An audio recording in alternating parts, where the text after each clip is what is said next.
There is a moment you never knew you were training your entire life to reach. Not the moment you finally get what you've been chasing. The moment you stop, not out of resignation, but out of recognition. You feel it first as a subtle fatigue in your soul. You're tired of reaching, grasping, calculating how to be enough, do enough, signal enough to an indifferent universe. You've spent years broadcasting the frequency of lack while calling it ambition, obsessing over what you don't have, who you're not yet, the version of reality that always seems one step ahead of you. Your nervous system is wired to chase. Your mind is wired to hunt. Your body is wired to brace. And then, without fireworks, without ceremony, there is a quiet click, a stillness that doesn't feel like defeat. It feels like disclosure. You notice how every time you've chased, the thing you wanted stayed at the horizon. You notice how every time you tried to force an outcome, you stepped deeper into the vibration of not having it. You were praying to the quantum field with the language of separation. It's over there. I am over here. I'll run until I reach it.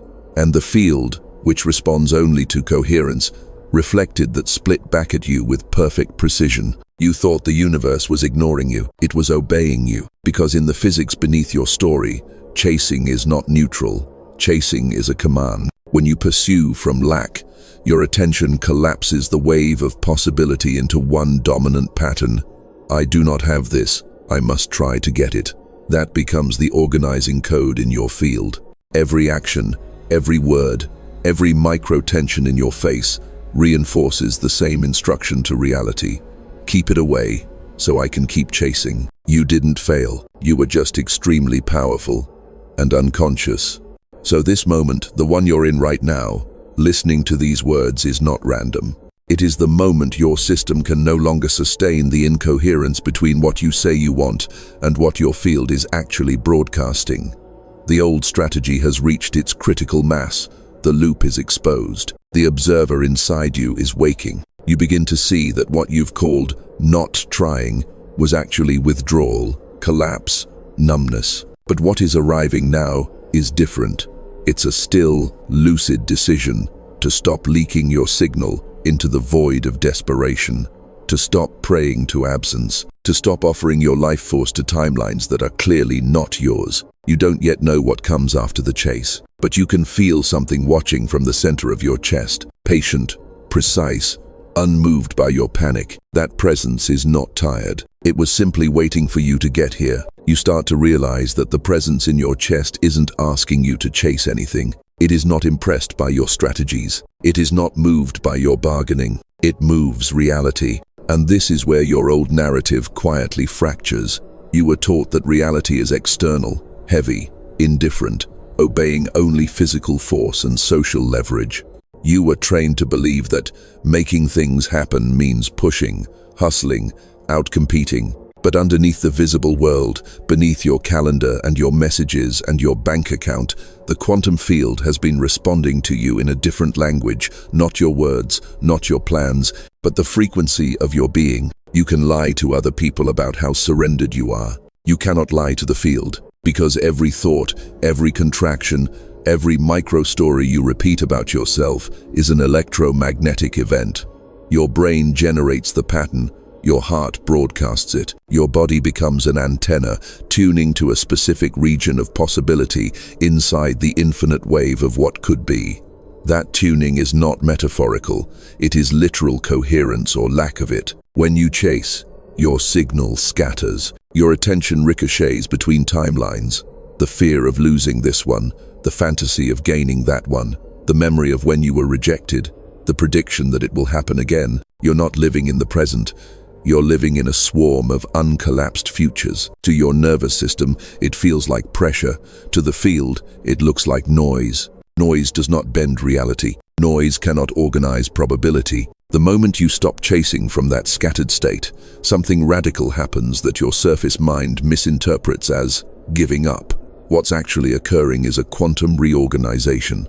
Your awareness, no longer sprinting outward, begins to collapse back toward its source, the observer at the center of your experience, the one watching your thoughts, the one feeling your sensations, the unmoved witness that has never actually been running anywhere. As attention returns to this center, your field starts to quiet. You stop rehearsing scenarios. You stop monitoring other people's reactions like a survival radar. You stop feeding the fear that if you don't push, everything will fall apart.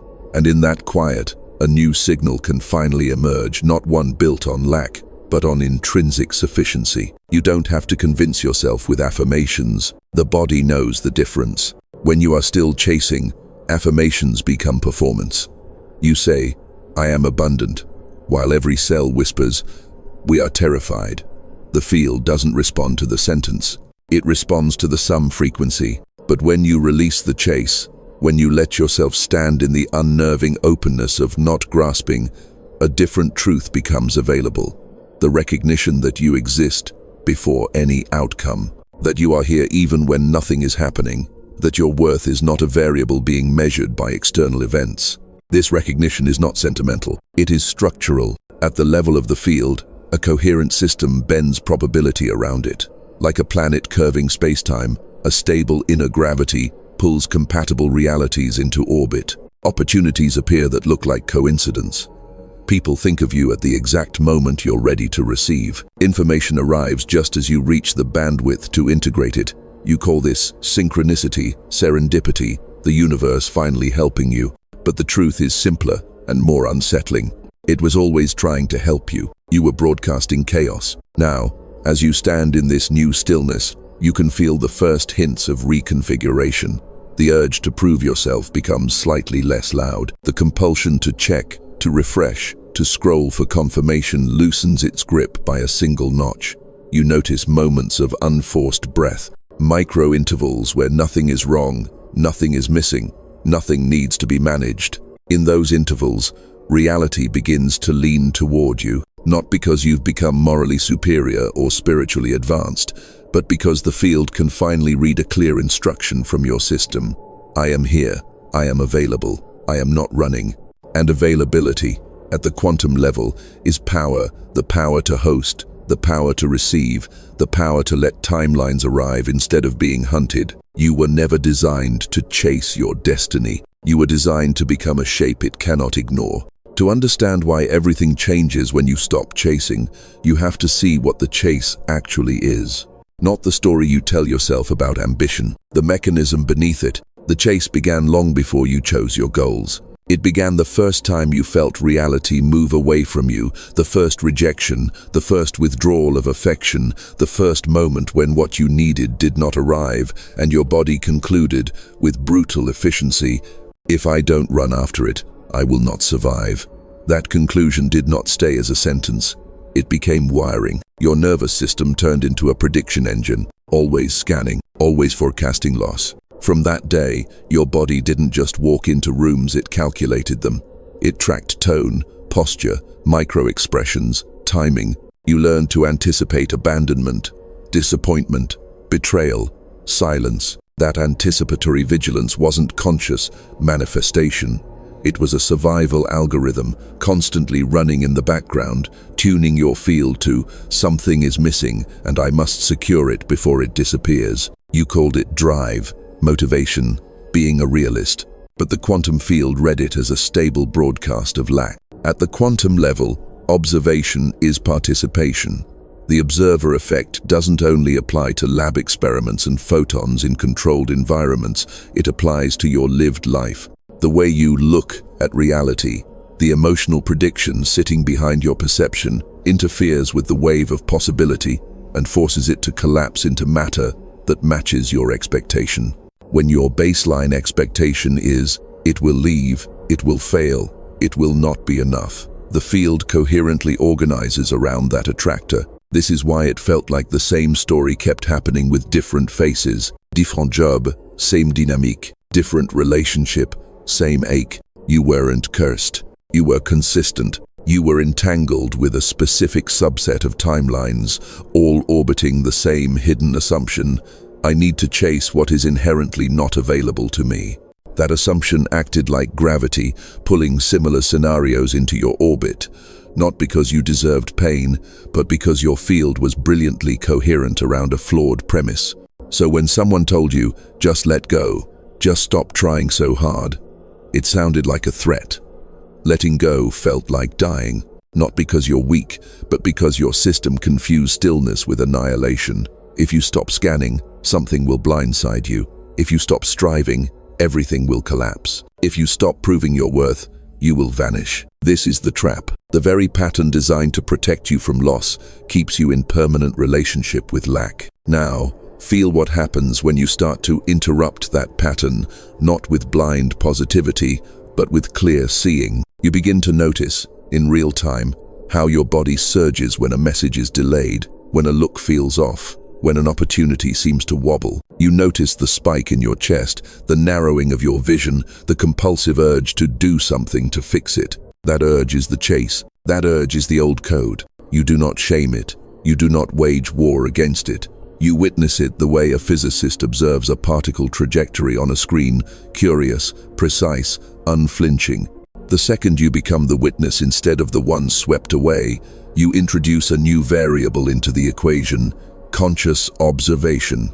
Decoherence begins. The automatic loop loses its absolute control over your behavior. You pause instead of sending the frantic follow-up. You breathe instead of rewriting your entire life plan at midnight. You stay instead of scrambling to secure an outcome. To the old you, this looks like inaction. To the field, this looks like a phase shift. Because in that pause, your signal changes.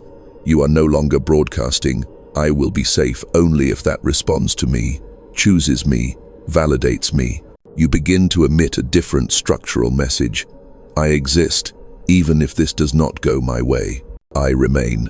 That tiny difference is not tiny at all. It is the difference between an object chasing a moving target and a stable attractor around which new trajectories can curve. The anatomy of the chase is fear, disguised as effort. The anatomy of the stop is sovereignty disguised as stillness. As you keep choosing the pause, the breath, the witness, your neural pathways begin to rewire. The system learns that nothing catastrophic happens when you don't immediately intervene. The body experiences, often for the first time, that it can survive an unanswered message, a delayed opportunity, a moment of uncertainty. Each of those survivals is a data point. Each data point loosens the grip of the old code. And as the grip loosens, something else quietly tightens: your coherence. The field has been waiting for that. There comes a point where the pause is no longer an emergency maneuver. It becomes your default orbit. You start noticing that the space you create by not reacting immediately doesn't feel like a void anymore. At first it was uncomfortable, raw, almost nauseating, like withdrawing from an addiction. The addiction wasn't to a person, a goal, or a specific outcome. The addiction was to control, to constantly trying to manage probability with your mind. Now, in that same space, you feel something else. Density, a subtle weight at the center of your being, a gravity. This is not heaviness, it's mass, the mass of a self that is no longer sprinting after its own reflection. Physics has a language for this, a strong attractor, a configuration in a system that other elements begin to orbit, not because they are forced, but because it's the most coherent path. When you were chasing, you were like a fragment of matter flung through space, always in motion, never settling long enough for anything stable to form around you. Now, by refusing to chase, you are letting your system condense. You are becoming the attractor. Notice how this shows up in small ways first. You respond to messages a bit later, not to play games, but because you're no longer checking them like a survival pulse. You enter conversations from a baseline of, "I am already enough," instead of, "Convince me I exist." Your decisions start coming from a deeper layer, not from fear of losing something, but from clarity about whether it belongs in your field at all. You stop asking, "How do I get them? It, that." You start asking, "Does this even resonate with the architecture of who I am becoming?" That question is not rhetorical, it's diagnostic. At the quantum level, your field is constantly matching patterns. Think of your core beliefs and emotional states as geometric structures. Certain shapes can interlock, others simply cannot. When you were in the chase, you kept sanding down your own edges to fit into whatever configuration might give you validation. You bent your schedule, your boundaries, your truth to remain compatible with realities that were deeply misaligned. Every time you did that, your internal geometry distorted. The field read that distortion as instability. Instability cannot hold higher-order timelines, so they stayed away. Now, as you hold your shape, something precise happens.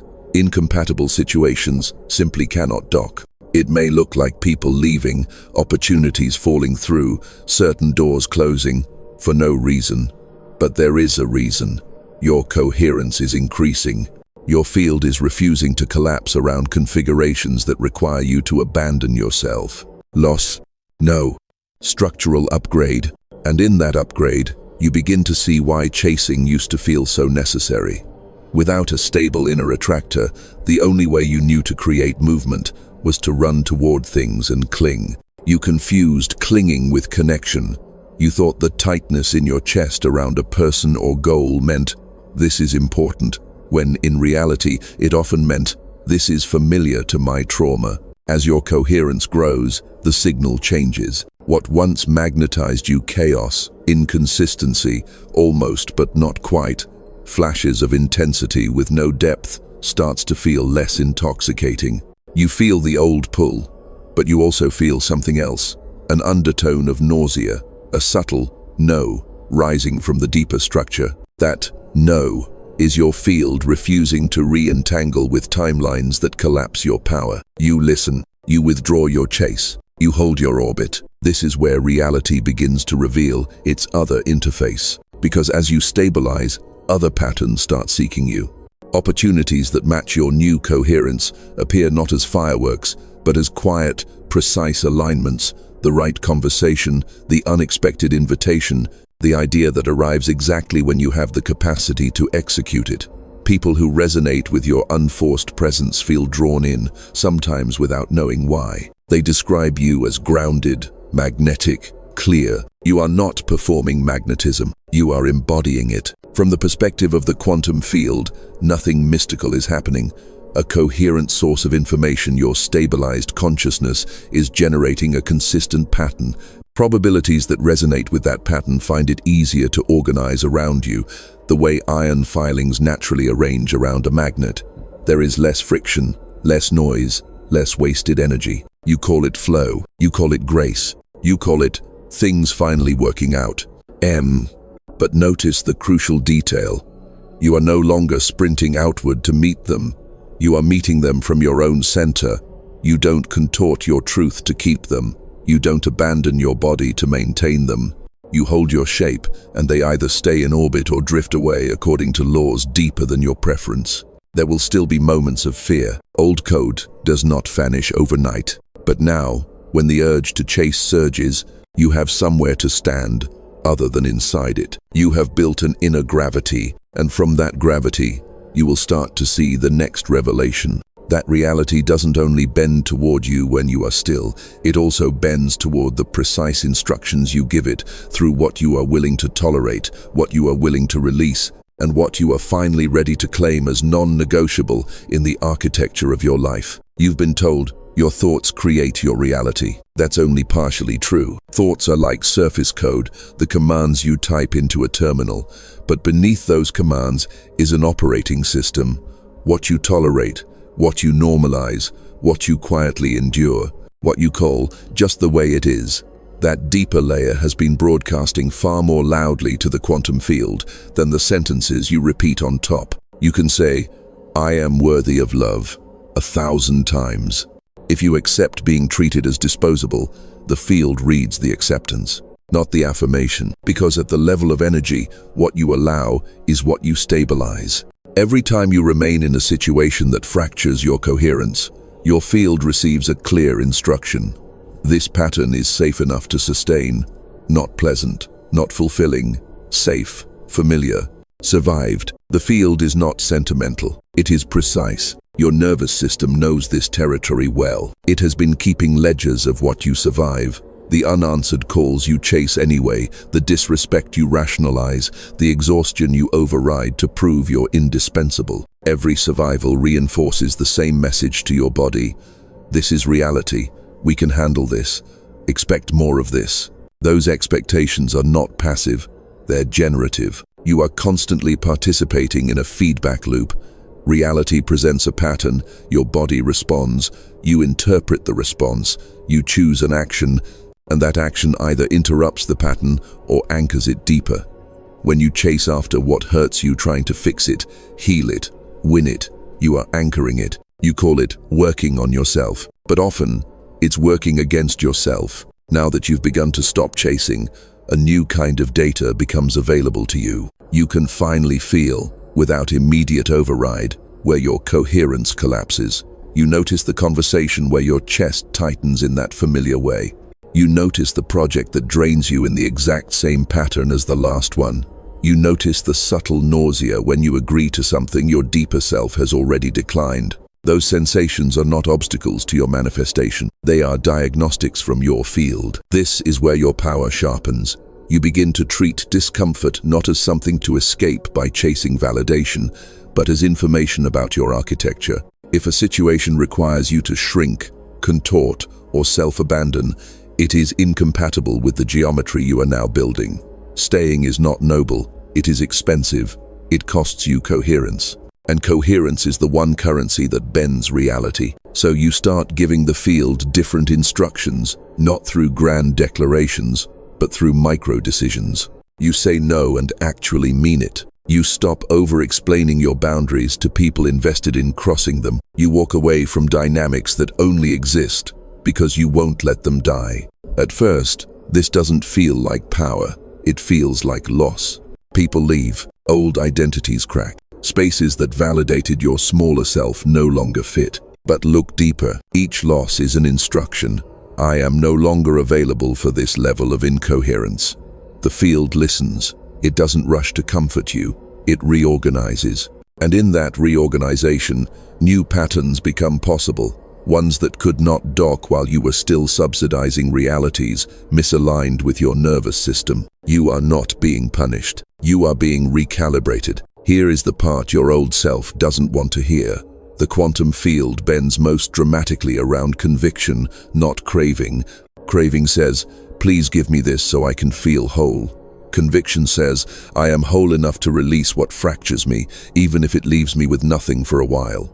Craving clings to probability. Conviction edits probability. When you stop chasing, you make space for conviction, not performative hardness, not numbness, a quiet, grounded clarity that expresses itself in how you move, how you choose, how you leave. From the outside, it may look like you are doing less in the world. Fewer frantic messages, fewer last-ditch efforts, fewer contorted performances to secure outcomes. But in the invisible architecture, you're doing far more. Each time you honor your inner signal over the external hook, you are rewriting your baseline instruction to reality. I will not sacrifice coherence for temporary relief. I will not trade my nervous system for your approval. I will not abandon my center to keep a collapsing timeline alive. Those sentences might never be spoken aloud, but the field receives the pattern. And as those instructions stabilize, you'll notice something unnerving and beautiful. The opportunities that do arrive feel strangely clean. They don't demand a fracture as the entry price. They don't require you to chase them to keep them. They might still challenge you, stretch you, demand growth, but they do not demand self-erasure. You are no longer bending yourself to reality. Reality is beginning to bend around the shape you refuse to collapse. Immediately is a dangerous word for a nervous system trained on disappointment. You hear it and expect fireworks, sudden checks, instant messages, overnight miracles, but in the quantum field, immediately means something more precise. The moment your internal configuration changes, probability starts to reroute around it. Not later, now. The first evidence is not in your bank account or your inbox. It's in your body. Notice what happens when you truly release a chase that has owned you for years. Not the half-release where you secretly hope your absence will make them come running. Not the strategic withdrawal masked as spirituality, but the clean cut. I am done pursuing what fractures my coherence. There is grief, yes. There is shaking. There is that hollow space where the obsession used to live. And then, beneath the grief, something else appears. Silence. Silence is not nothing. Silence is an altered field. In that silence, your nervous system recalibrates. Circuits that were constantly lit, monitoring, fantasizing, rehearsing conversations, checking for signs, finally dim. The bandwidth they occupied becomes available. Available for what? For presence. For actual perception of what is here, not just what you want to be here. This is where reality bending begins. Your attention, freed from its obsession with one outcome, starts to register information it previously filtered out. You notice a name that keeps reappearing. You feel a pull toward a book you never would have picked up.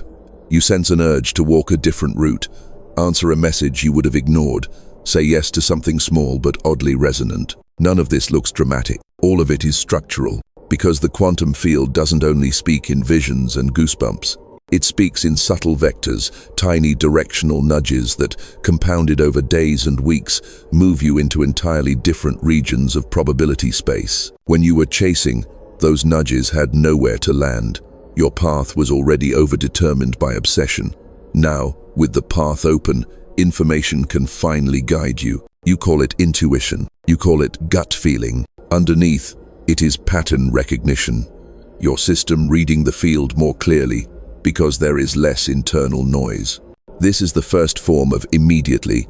You start making different micro-choices from a different state. You don't force yourself. You just don't sabotage yourself the same way. You send the pitch without the undertone of desperation.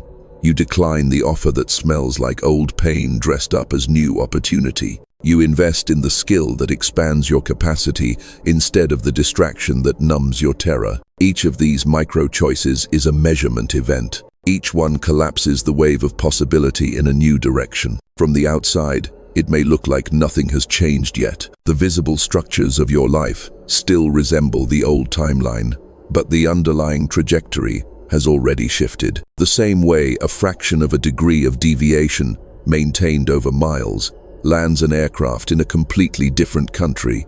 These small, coherent choices, maintained over time, land you in a completely different reality. The field did not suddenly decide to favor you. You stopped instructing it to loop the same story. Then there is the second form of immediately, the one your mind craves but misinterprets.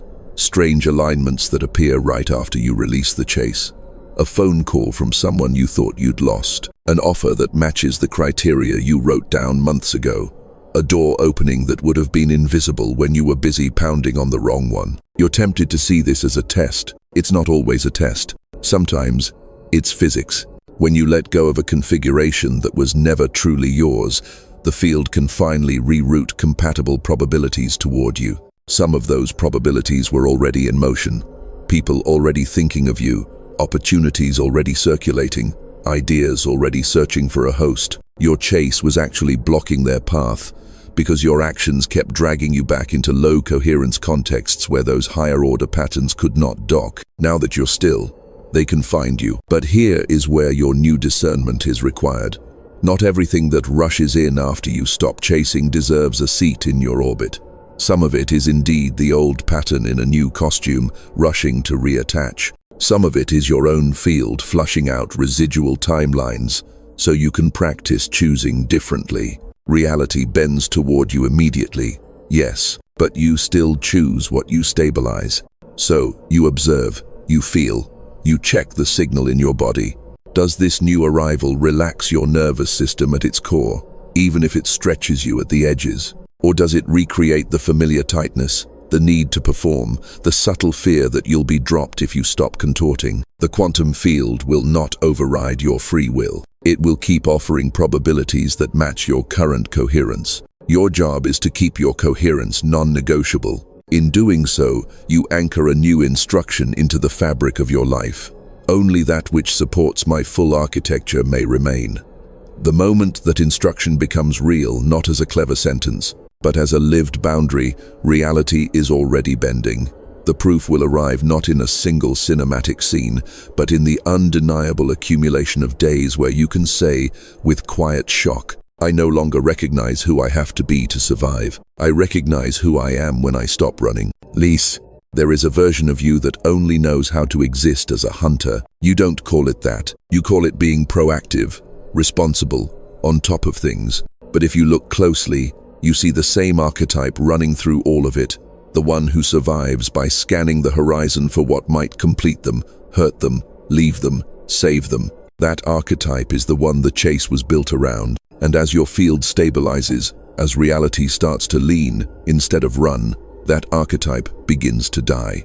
It will not go quietly. You feel it when a day is oddly calm, and your body starts inventing problems just to feel normal. You feel it when a conversation flows easily, yet some part of you reaches for tension, misunderstanding, drama, as if peace is an unfamiliar accent you don't quite trust. You feel it when opportunities arrive with clean edges, and your first impulse is to suspect them, downgrade them, or sabotage them. The hunter self does not feel safe in stillness. The hunter self equates calm with danger, because for years, it was correct. When you relaxed, something did blindside you. When you opened, someone did take advantage. When you stopped fighting, your reality did collapse. Your system recorded those events as proof that vigilance equals survival. So even now, as your external circumstances begin to shift, your internal archivist is whispering, "Don't be fooled, we know how this ends." If you are not conscious, you will obey that whisper. You will recreate the conditions that justify its fear. You will pick fights with what is stable, cling to what is slippery, ignore what is precise, and reach for what is chaotic, not because you enjoy suffering, but because suffering in familiar ways feels more controllable than the vertigo of allowing ease. This is the juncture where many turn back. They interpret the discomfort of ease as a sign that something is wrong, instead of as evidence that something ancient is being decommissioned. You are standing at the edge of an identity death. The part of you that only knew how to bend reality by force is losing its job. You are not losing your power. You are losing the costume you mistook for who you are. To move through this phase, you have to do something that seems paradoxical. You must let the hunter self be seen without letting it drive. You notice its impulses without shaming them. You feel its paranoia spike when someone is kind to you without agreeing with its storyline. You watch it try to resurrect the chase through over-explaining, over-giving, over-proving, and you gently decline to participate. I see you. I remember why you exist. But you no longer negotiate on my behalf. This inner stance is not a mantra.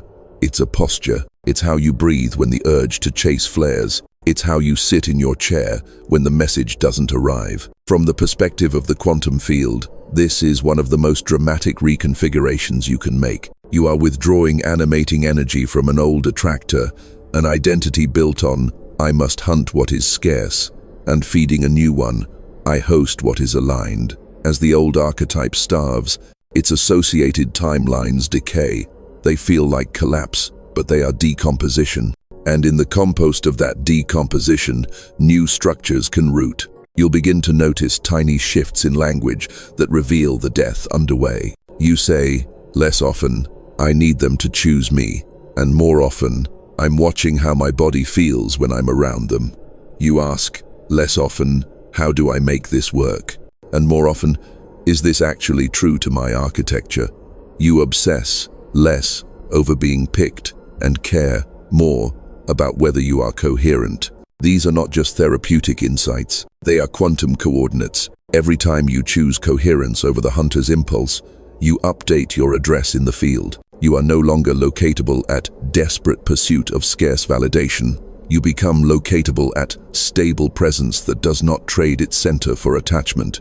Different probabilities have access to that address. Different people, different offers, different futures. You might notice that some who were magnetized to your hunter self will fall away.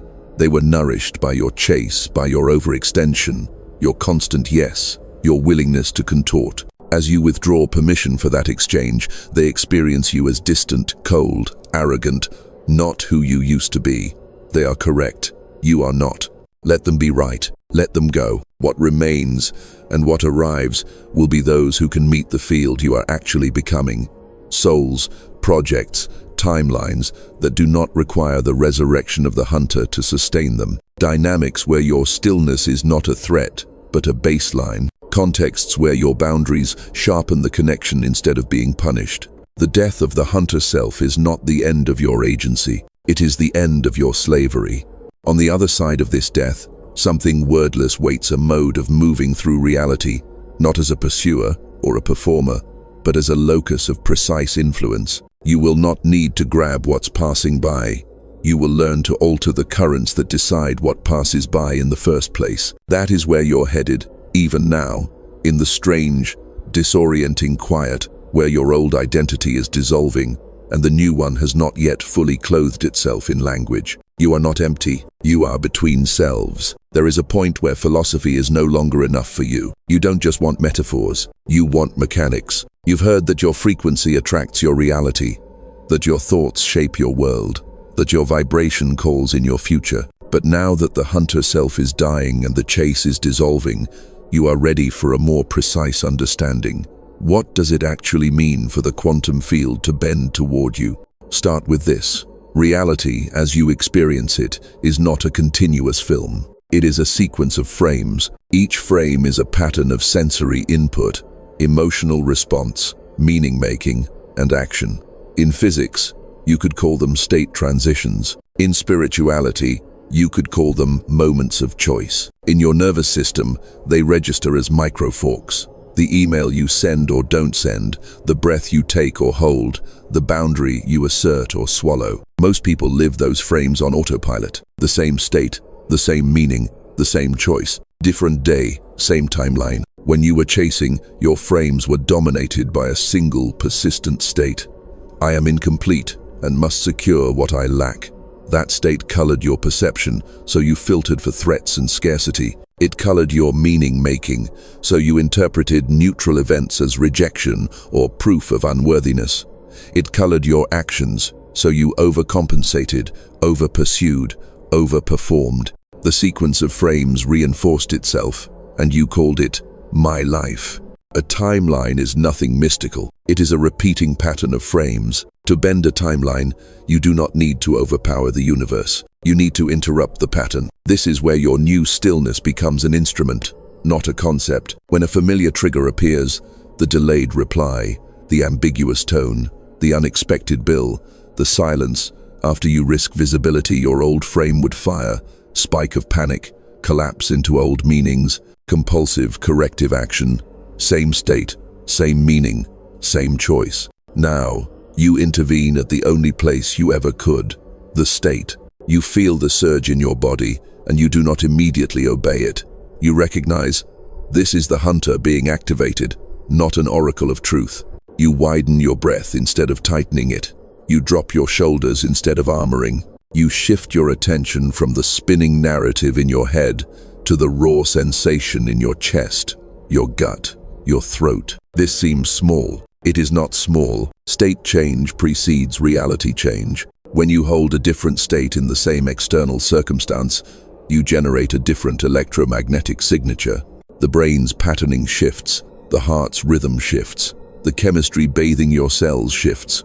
You are literally broadcasting a different configuration into the field, not because you forced a positive thought on top, but because you altered the underlying biological broadcast. From that altered state, meaning-making shifts with it. Instead of, they don't care, I'm being abandoned, your system has access to, nothing definitive has happened yet.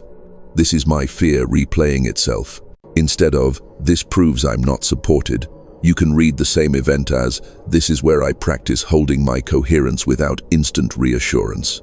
Different meaning, different choice. Maybe you wait an hour before responding. Maybe you decide not to respond at all. Maybe you send the message you would send if you already trusted your worth, instead of the one you send to bargain for it. Externally, the difference is a few words, a small delay, a simple gesture. Internally, it is a fracture in the old timeline. You have created a new frame in the sequence, one where the same trigger did not produce the same reaction. The quantum field registers this as a deviation from the established pattern. And in a system of probabilities, deviations matter. They open side corridors that were previously locked. Repeat this deviation often enough, and the side corridor becomes the main path. This is bending reality, not a single grand magical event, but the accumulation of precise, state-based deviations from your old script. Over days and weeks, the people who needed your chase to feel powerful drift away. The opportunities that match your hunted vibration stop knocking. Simultaneously, contexts that require your stability, your discernment, your sovereignty start to appear because your field can now sustain them. You feel less like a character in a pre-written story, more like the author adjusting the narrative in real time. Understand this clearly. You are not summoning something from nothing. You are selecting from what already exists in potential. Every possible version of you, the one who keeps chasing, the one who stops once, the one who never goes back, already casts a different shadow in the field. By changing your state and your choices in this frame, you step closer to one shadow and further from another. That is all. And that is everything. When you stop chasing, your quantum field starts bending reality toward you immediately because you are finally exerting influence at the only point where influence is real. The present configuration of your nervous system, your meanings, and your decisions. No further out, no further away. You don't have to see the entire future to know it's changing. You can feel the frames themselves becoming less repetitive, less scripted, less inevitable. The loops are loosening, the film is softening, and through the softening, you are being prepared for one final initiation. To live not as someone trying to influence the field, but as someone who understands they are the field, localized for a brief moment in human form. There is a realization that does not arrive as a sentence. It arrives as a rearrangement. You might be washing dishes, scrolling a feed, sitting in a quiet room when it happens. Nothing dramatic, no angelic chorus. Just a sudden, almost disorienting sense that the you who has been striving, repairing, chasing, managing, is not the one actually holding your life together. You feel it like a spatial shift, as if the center of identity moves a few inches back and down. Instead of living pressed against the glass of every event, you feel yourself a little further away, yet more deeply inside.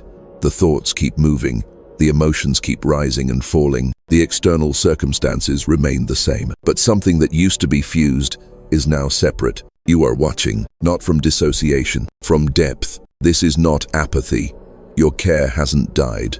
Your preferences, your grief, your longing, your joy, they're all still there. But they are no longer the sole definition of I.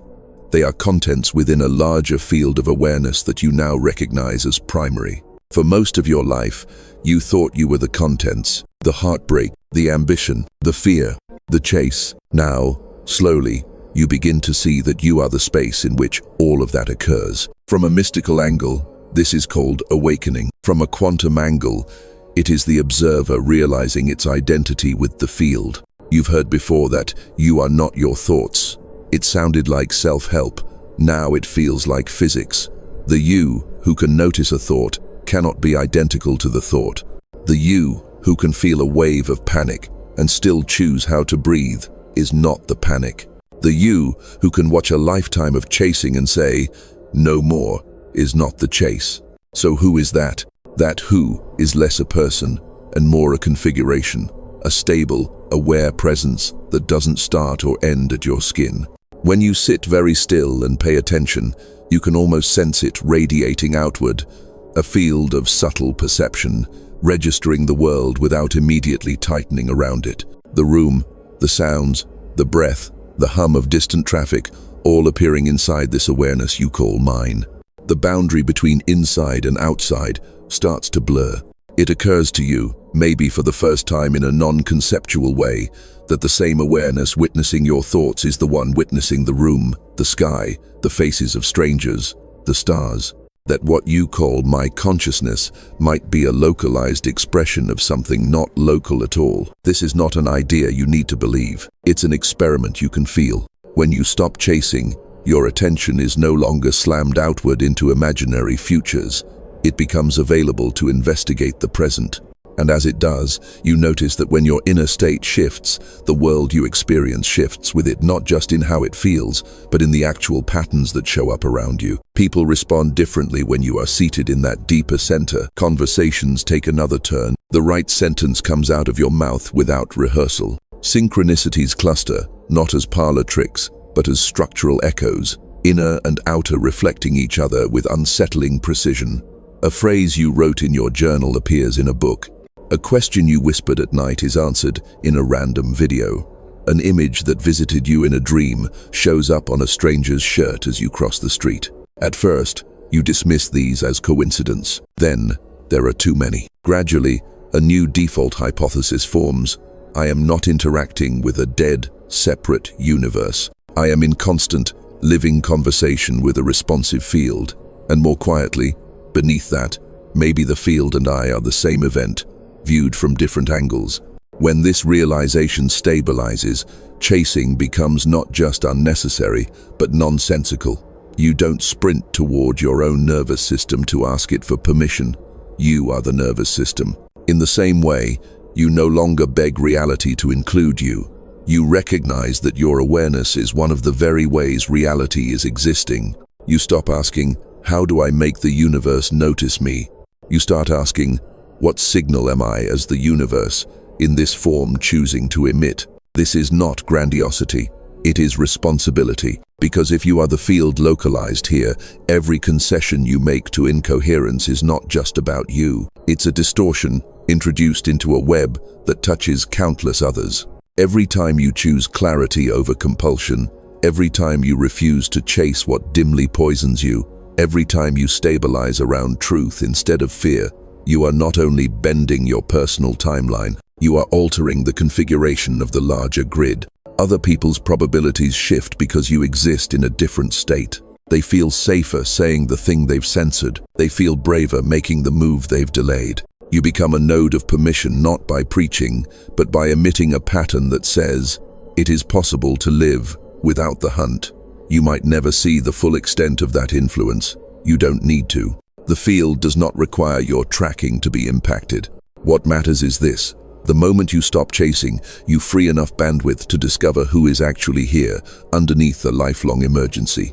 And who is here is not a desperate fragment begging reality to bend. Who is here is reality itself, waking up to its own agency through your nervous system. And once that is even partially felt, there is only one question left for you to live. If you are the field, localized as this human, what kind of world do you now choose to broadcast into being with the way you move, choose, speak, and stay? At some point, this can no longer remain an interesting idea. It has to become how you walk into a room. You have heard enough about frequency, timelines, the quantum field, the observer. You have watched your hunter self exhaust itself. You have felt the chase draining out of your bones. You have glimpsed, even for a moment, that the one who was begging reality to bend was never the one in charge. So now the question is no longer, how do I get reality to come to me? The question is, who am I willing to be over and over as the point where reality bends? This is where initiation turns into practice. You wake up tomorrow and nothing looks dramatically different. The same messages, the same bills, the same unresolved conversations, the same body with its history and cravings and ghosts. The mind will be tempted to say, nothing changed. That transmission was just pretty language. But you know too much now to believe that. Because the bend doesn't announce itself with sirens, it hides in the first 5 seconds after you open your eyes. In whether you reach for your phone to chase stimuli, or for your breath to anchor your field. In whether you start the day as a hunter scanning for what's missing, or as a host asking, what signal will I broadcast into the grid I touch? You place a hand on your chest. You feel the weight there, that new gravity you've grown. You let 3 slow breaths drop all the way down, longer on the exhale than on the inhale. In those 12 seconds, you are not manifesting from fantasy. You are tuning the instrument through which the quantum field will move for the next 16 hours. Then the day begins, and with it, your real curriculum. The delayed reply appears. The old fear flickers. The reflex to chase rises like a ghost reaching for your steering wheel. This is the frame where the old timeline would lock in. This is the moment your life used to repeat itself. Now, you feel the fork. You remember, the field does not respond to your panic. It responds to your pattern. You remember, you are not here to prove your worth. You are here to protect your coherence. You remember, rushing to secure what is wobbling is how you told reality, I accept instability as my baseline. So you do the smallest, most revolutionary thing. You wait. You breathe once more than you usually would before acting. You choose a sentence that comes from your center instead of from your terror. Or you choose no sentence at all. One frame shifts, then another, then another. Days pass like this, not as a performance, but as a quiet, relentless loyalty to the gravity in your chest. You keep withdrawing energy from patterns that require your self-betrayal. You keep feeding patterns that honor your architecture, even when they lead you through temporary emptiness. And slowly, almost imperceptibly at first, you notice your life starts to speak a different language back to you. The invitations that arrive respect your time. The relationships that deepen do not demand your chase to stay alive. The opportunities that land require your full presence, not your fragmentation. This is not luck. This is coherence. By refusing to run, you have become heavy enough in the sacred sense to curve the fabric of your experience. You do not need to cling to prove it's working. You just keep walking as the one who knows. My state is my signature. My boundaries are my prophecy. My stillness is not absence. It is a command. So, hear this clearly. If you are seeing this, you are standing at the edge of an old universe, not the universe out there, the one built from your lifelong emergency. You can keep chasing inside it, or you can let it collapse and step trembling, lucid, unhurried into the only role you were ever meant to play. Not the one who begs reality to notice them, but the one through whom reality itself remembers how to move.